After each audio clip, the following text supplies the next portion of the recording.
औज़ु बिल्लाहि मिनश शैतानिर रजीम बिस्मिल्लाहिर रहमानिर रहीम। Dear students, अस्सलामु अलैकुम। डियर स्टूडेंट्स, हम सेल बायोलॉजी पढ़ रहे हैं और सेल बायोलॉजी के मुतालिक हमारा लेक्चर नंबर 13 वैक्यूल के बारे में होगा। तो सबसे पहले हम वैक्यूल को डिफाइन करेंगे। वैक्यूल साइटोप्लाज्म के अंदर फ्लूइड फिल्ड सेक लाइक स्ट्रक्चर को कहा जाता है। ये प्लांट सेल का स्ट्रक्चर है। प्लांट सेल के साइटोप्लाज्म के अंदर ये स्ट्रक्चर वैक्यूल कहलाती है और प्लांट सेल का वैक्यूल प्लांट सेल के 90% वॉल्यूम को ऑक्युपाई करता है। हिस्ट्री।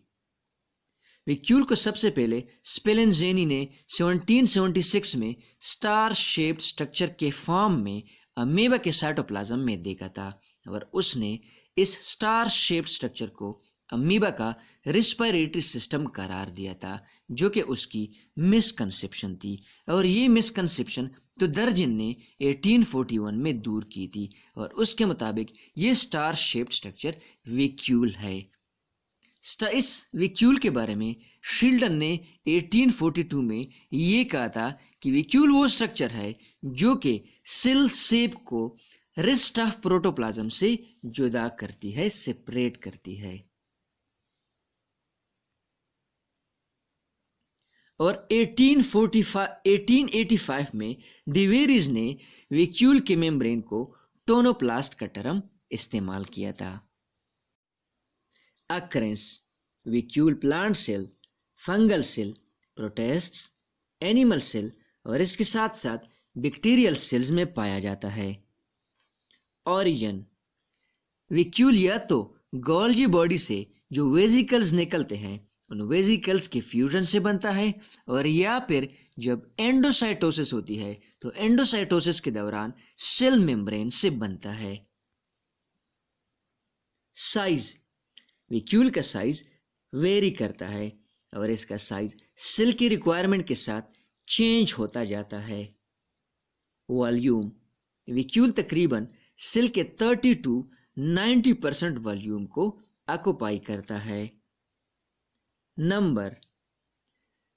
इमेच्योर और एक्टिवली डिवाइडिंग प्लांट सेल में मेनी स्मॉल वैक्यूल्स मौजूद होते हैं, जबकि मैच्योर प्लांट सेल में ये स्मॉल वैक्यूल्स फ्यूज होके एक बड़ा वैक्यूल बनाते हैं जो कि सेल के सेंटर को ऑक्युपाई करता है, सेल के सेंटर में मौजूद होता है।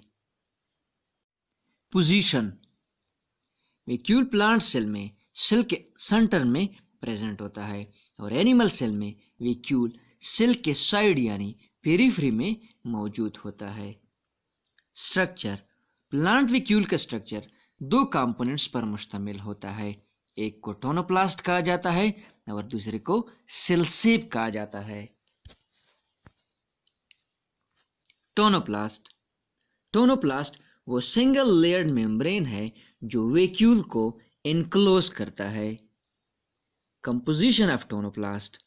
टोनोप्लास्ट लिपिड बाइलेयर से बना होता है और इस लिपिड बाइलेयर में प्रोटीन्स भी मौजूद होते हैं और इन प्रोटीन की एग्जांपल एक्वापोरिन जो कि वाटर ट्रांसपोर्ट को रेगुलेट करते हैं और आयन चैनल्स जिनके थ्रू आयन की ट्रांसपोर्ट होती है, जिस तरह के कैल्शियम, सोडियम, क्लोरीन और हाइड्रोजन आयन वगैरह, और इन आयन्स के थ्रू वैक्यूल के अंदर पीएच को मेंटेन किया जाता है। Cell shape. सेल शेप वो सॉल्यूशन है जिसको वैक्यूल ने इनक्लोज किया गया होता है, जो कि वैक्यूल के अंदर मौजूद होता है। Composition of solution inside vacuole. Cell shape की कंपोजिशन क्या है? सेल शेप में वाटर मौजूद होता है, कार्बोहाइड्रेट्स, प्रोटीन्स, लिपिड्स, मिनरल्स और इसके साथ साथ पिगमेंट्स जिनकी एग्जांपल है एंथोसियानिन जो कि रेड, पर्पल, ब्लू या फिर प्लांट को ब्लैक कलर देते हैं। अल्केलाइड्स जो कि साइक्लिक नाइट्रोजन कंटेनिंग कंपाउंड्स हैं, इसकी एग्जांपल है कैफीन, मॉर्फिन, निकोटीन और इसके साथ साथ वेस्ट प्रोडक्ट्स और एंजाइम इनहिबिटर भी वैक्यूल के अंदर मौजूद होते हैं। Animal vacuole. एनिमल वैक्यूल भी दो कंपोनेंट्स पर मुश्तमिल होता है। एक को वैक्यूलर मेम्ब्रेन कहा जाता है और दूसरे वो सब्सटेंसेस जिनको वैक्यूलर मेम्ब्रेन ने एनक्लोज किया गया होता है। और यही वैक्यूलर मेम्ब्रेन भी प्लांट के वैक्यूलर मेम्ब्रेन यानी टोनोप्लास्ट की तरह single layer of lipid bilayer पर मुश्तमिल होता है। और इस single layer lipid bilayer में प्रोटीन मॉलिक्यूल्स डिस्ट्रीब्यूट होते हैं। और ये मेम्ब्रेन जिन कंपोनेंट्स को इनक्लोज करता है उनमें carbohydrates, fats, proteins, water, ions, waste product और एंजाइम्स आते हैं। बैक्टीरिया वैक्यूल, ये वो वैक्यूल होते हैं जो कि बैक्टीरिया के अंदर प्रेजेंट होते हैं। और ये वैक्यूल बैक्टीरिया के लिए सल्फेट्स और नाइट्रेट्स जैसे सब्सटेंसेस को स्टोर करते हैं। प्रोटेस्ट वैक्यूल, ये वो वैक्यूल होते हैं जो कि प्रोटेस्ट में प्रेजेंट होते हैं। और ये वैक्यूल प्रोटेस्ट में ऑस्मोरेगुलेशन के लिए रिस्पॉन्सिबल होते हैं। यानी इसका मतलब ये है कि इन वैक्यूल्स के जरिए प्रोटेस्ट अपने अंदर वाटर और साल्ट्स कंसंट्रेशन को रेगुलेट करते हैं। इस टाइप ऑफ वैक्यूल को कंट्रेक्टाइल वैक्यूल्स भी कहा जाता है। टाइप्स ऑफ वैक्यूल्स, वैक्यूल्स के 4 मुख्तलिफ टाइप्स हैं। Gas vacuole, shape vacuole, contractile vacuole और चौथा है फूड वैक्यूल। शेप वैक्यूल, ये वो वैक्यूल होती है जो कि फ्लूइड फिल्ड होती है और टोनोप्लास्ट के जरिए साइटोप्लाज्म से सेपरेट की गई होती है। इस वैक्यूल को डस्टबिन सिस्टम ऑफ सेल भी कहा जाता है। यानी ये सेल का डस्टबिन होता है। इसके अंदर मुख्तलिफ किस्म के मटेरियल स्टोर किए गए होते हैं जिनमें फूड भी आता है और मेटाबॉलिक वेस्ट मटेरियल भी आते हैं। अक्रेंस, शेप वैक्यूल प्लांट्स और एनिमल्स में पाया जाता है। ये यंग प्लांट्स और एनिमल्स में स्मॉल होते हैं और मेनी होते हैं। और ये प्लांट्स में एक और साइज में लार्ज होता है जो कि स्मॉल वैक्यूल के फ्यूजन से बनता है। कंपोजिशन, शेप वैक्यूल के कंपोजिशन में water, mineral salts, sugar, amino acids, ester compounds, proteins, waste products, anthocyanin, tannins, liquids, latex और इसके साथ साथ कुछ अल्कलाइड्स भी आते हैं। इन कंपोनेंट्स के सॉल्यूशन को सेल शेप कहा जाता है। कंट्रेक्टाइल वैक्यूल, कंट्रेक्टाइल वैक्यूल को पल्सेटिंग वैक्यूल भी कहा जाता है। ये वैक्यूल की वो टाइप है जो सेल के अंदर वाटर की क्वांटिटी को रेगुलेट करते हैं। इसको पल्सेटिंग वैक्यूल इसलिए कहा जाता है कि ये भी हार्ट की तरह कंट्रैक्ट और रिलैक्स होता है। अक्रेंस, कंट्रेक्टाइल वैक्यूल प्रोटिस्ट्स यानी अमेबा और पैरामीशिया जैसे ऑर्गेनिजम्स और इसके साथ साथ यूनिसेलुलर एल्गी लाइक क्लेमाडोमोनास जैसे ऑर्गेनिजम्स में पाया जाता है। नेचर, ये बाय नेचर फ्लेक्सिबल होते हैं। यानी इसका मतलब ये है कि ये हाईली एक्सटेंसिबल और हाईली कोलेप्सिबल मेम्ब्रेन पर मुश्तमिल होते हैं जिसकी वजह से ये एक्सटेंसिबल और कोलेप्सिबल होते हैं। ये कंट्रैक्ट भी होते हैं और ये रिलैक्स भी होते हैं। वाटर मूवमेंट, जब वैक्यूल का मेम्ब्रेन रिलैक्स हो जाता है तो वैक्यूल के अंदर पानी आता है। इस स्टेज को डायस्टोल कहा जाता है। लेकिन जब वैक्यूल का मेम्ब्रेन कंट्रैक्ट हो जाता है तो वैक्यूल से पानी बाहर चला जाता है। इस स्टेज को सिस्टोल कहा जाता है। वैक्यूल का तीसरा टाइप है फूड वैक्यूल, जिसको फेगोलाइसोसोम भी कहा जाता है। डिफिनीशन, फेगोलाइसोसोम या फूड वैक्यूल वैक्यूल की वो टाइप है जो कि फेगोसोम और लाइसोसोम के फ्यूजन से बनती है। फेगोसोम वो स्ट्रक्चर होती है जो कि सेल के एक्सटर्नल एनवायरनमेंट से मटेरियल को सेल के इंटरनल एनवायरनमेंट में ट्रांसपोर्ट करती है। अक्रेंस, food vacuole protozoan, lower animals और इसके साथ साथ हायर एनिमल के फेगोसिटिक सेल्स में मौजूद होती है। फूड विक्यूल का काम ये होता है कि इसके अंदर डाइजेस्टिव एंजाइम्स होते हैं और ये डाइजेस्टिव एंजाइम्स फेगोसोम के अंदर जो न्यूट्रिएंट्स होते हैं उनको डाइजेस्ट करते हैं। विक्यूल का चौथा टाइप है गैस विक्यूल, जिसको सोडोविक्यूल भी कहा जाता है। ये विक्यूल की वो टाइप है जो कि मेटाबॉलिक गैसेस को स्टोर करती है। विक्यूल की ये टाइप प्रोकैरियोट्स में मौजूद होती है। इसको सोडोविक्यूल इसलिए कहा जाता है कि इसको दूसरे ऑर्गेनेल्स की तरह ट्रू लाइपोप्रोटीन मेम्ब्रेन ने कवर नहीं किया गया होता, बल्कि इसको सिंपल प्रोटीन मेम्ब्रेन ने कवर किया होता है। Function of विक्यूल। हम सबसे पहले पढ़ेंगे शेप विक्यूल के फंक्शन को। शेप विक्यूल का सबसे पहला फंक्शन ये है कि ये फूड को स्टोर करता है, जिस तरह के सक्रोज जो कि शुगर केन के स्टेम में स्टोर किया गया होता है। Turgidity and osmotic pressure. विक्यूल का दूसरा इंपॉर्टेंट फंक्शन ये है कि ये सेल के अंदर टर्जिडिटी को कंट्रोल करता है, सेल के अंदर वाटर एब्जॉर्प्शन को कंट्रोल करता है। और इसके साथ साथ टर्गर प्रेशर को भी कंट्रोल करता है, और ये टर्गर प्रेशर सेल को सपोर्ट प्रोवाइड करती है। और इसके साथ साथ इस टर्गर प्रेशर की वजह से स्टोमेटा की ओपनिंग और क्लोजिंग होती है। विक्यूल शेप विक्यूल का तीसरा फंक्शन ये है कि ये सेल एनलार्जमेंट में हेल्प करते हैं, यानी सेल की साइज को एनलार्ज करते हैं।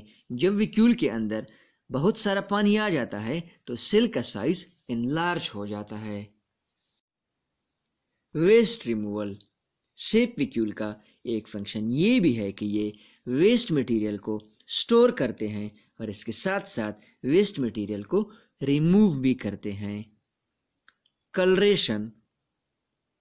शेप विक्यूल वाटर सॉल्युबल पिगमेंट्स को स्टोर करते हैं और ये पिगमेंट सेल को कैरेक्टरिस्टिक कलर देते हैं, जिस तरह के एंथोसियानिन हो गया जो सेल को रेड, ब्लू और पर्पल कलर देता है, और इसके साथ साथ एंथोजेंथीन जो कि सेल को every two deep yellow colour देता है। और यही कलर्ड पिगमेंट्स प्लांट्स के मुख्तलिफ किस्म के फ्लावर को कलर देते हैं, जिस तरह के रोज, वायलट और डालिया हो गया। और यही कलर्ड फ्लावर इंसेक्ट को पोलिनेशन के लिए अट्रैक्ट करते हैं। PH maintenance. कुछ विक्यूल इस तरह होते हैं जो कि लाइसोसोम की तरह काम करते हैं। इन विक्यूल के अंदर हाइड्रोलाइटिक एंजाइम स्टोर किए गए होते हैं, और इन हाइड्रोलाइटिक एंजाइम के लिए एसिडिक पीएच को मेंटेन करना स्पेशल ट्रांसपोर्ट प्रोटीन का काम होता है। और ये स्पेशल ट्रांसपोर्ट प्रोटीन वैक्यूल के मेम्ब्रेन में मौजूद होते हैं। ये special transport protein hydrolytic enzyme के लिए एसिडिक पीएच को मेंटेन करते हैं। Protection against grazing. वैक्यूल अल्केलाइड और टेनिन जैसे सब्सटेंस को स्टोर करता है, जो कि हर्बेवोर्स को प्रिवेंट करता है ग्रेजिंग से। Seed germination. सीड जर्मिनेशन के दौरान वैक्यूल कुछ प्रोटीन स्टोर करता है, और इस मॉडिफाइड वैक्यूल जो कि प्रोटीन को स्टोर करता है, इस वैक्यूल को प्रोटीन बॉडीज कहा जाता है। कंट्रैक्टाइल वैक्यूल के फंक्शंस। कंट्रैक्टाइल वैक्यूल का फंक्शन ये है कि ये ऑस्मोरेगुलेशन को कंट्रोल करते हैं, यानी ये सेल के अंदर वाटर और साल्ट के लेवल को बैलेंस रखते हैं सिस्टोलिक और डायस्टोलिक साइकिल के थ्रू। और इसके साथ साथ कंट्रैक्टाइल वैक्यूल का दूसरा फंक्शन ये है कि ये वेस्ट को रिमूव करते हैं। Food vacuole. फूड वैक्यूल का काम ये है कि ये फूड को स्टोर करते हैं और इसके साथ साथ फूड को डाइजेस्ट भी करते हैं। Gas vacuole. गैस वैक्यूल का काम ये है कि ये ऑर्गेनिजम्स को बायोएंसी यानी फ्लोटिंग प्रोवाइड करते हैं। अब वैक्यूल के मुतालिक कुछ इंपॉर्टेंट एमसीक्यूज को डिस्कस करते हैं। सेल शेप क्या है? सेल शेप वो सॉल्यूशन है जो कि वैक्यूल के अंदर मौजूद होती है। एनिमल सेल में कितने वैक्यूल पाए जाते हैं? एनिमल सेल में बहुत सारे वैक्यूल पाए जाते हैं, तो मेनी वैक्यूल का जो ऑप्शन है वो करेक्ट है। In plant cell by products of metabolic pathways are stored in vacuole, mitochondria, chloroplast या फिर न्यूक्लियस। प्लांट सेल में मेटाबॉलिक पाथवेज से जो बाई प्रोडक्ट्स बनते हैं जो वो वैक्यूल के अंदर स्टोर किए जाते हैं। टोनोप्लास्ट क्या है? मेम्ब्रेन है, टॉक्सिक कंपाउंड, स्फिंगोलिपिड या फिर ग्लाइकोप्रोटीन। तो टोनोप्लास्ट मेम्ब्रेन है वैक्यूल का। What does a vacuole do? Vacuole क्या काम करता है? Store toxin, food and water, decomposes food for energy and nutrients, control the cell, protects the cell from outside threats. तो जो ऑप्शन नंबर ए है, store toxin, food and water, ये correct है। Vacuoles was first seen as star shaped structure by. Vacuole को सबसे पहले star shaped structure के form में किस साइंटिस्ट ने देखा था? स्पेलेंजेनी, एरिस्टोटल, एंथोनी और रॉबर्ट हॉक। तो ऑप्शन नंबर ए, स्पेलेंजेनी ने स्टार शेप्ड स्ट्रक्चर को सबसे पहले देखा था। Dustbin system of cell is called. Cell के डस्टबिन सिस्टम को क्या कहा जाता है? Golgi body, endoplasmic reticulum, vacuole या फिर लाइसोसोम। तो सेल के डस्टबिन सिस्टम को वैक्यूल कहा जाता है। Gas vacuole is present in. Gas vacuole yeast, mushroom, bacteria या फिर यूग्लिना में कौन से ऑर्गेनिजम्स में पाया जाता है? तो गैस वैक्यूल चूंकि प्रोकैरियोट्स में पाया जाता है और बैक्टीरिया प्रोकैरियोट है, तो option number C, bacteria, correct option है। ऑस्मोरेगुलेशन यानी वाटर और सॉल्ट की जो बैलेंस है, ये कौन सा स्ट्रक्चर मेंटेन करता है? Food vacuole, gas vacuole, phagosome या फिर कॉन्ट्रैक्टाइल वैक्यूल। तो ऑस्मोरेगुलेशन कॉन्ट्रैक्टाइल वैक्यूल मेंटेन करता है। Vacuole of plant cell occupied by volume of plant cell occupied by vacuole is। Plant cell का वॉल्यूम जो है, वैक्यूल प्लांट सेल में कितना वॉल्यूम ऑक्युपाई करता है? 50%, 60%, 80% या फिर 90%। तो ऑप्शन नंबर डी, 90% करेक्ट है। प्लांट सेल का वैक्यूल प्लांट सेल के 90% वॉल्यूम को ऑक्युपाई करता है। Thanks for watching the video. Please subscribe the channel Biology with Saqib Sib for more videos.